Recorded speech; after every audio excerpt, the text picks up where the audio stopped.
தையம் தீயம் தக்கு சீயம் தக்கு தையம் தீயம் தக்கு சீயம் தக்கு தையம் தீயம் தக்கு சீயம் தக்கு தையம் தீயம் தக்கு சீயம் தக்கு தை பொங்கலும் வந்தது பாலும் பொங்குது பாட்டு சொல்லடியோ வண்ண மங்கையர் ஆடிடும் மாமா நதியில் போட்டு சொல்லடியோ ரெடி 1 2 கைத்தடி உட்கார்ந்துங்க மூணே பால் தான் வந்துருச்சு ரெண்டாவது வந்துருச்சு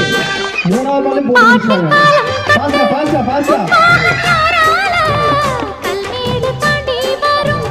காவேரி நீரால சரியா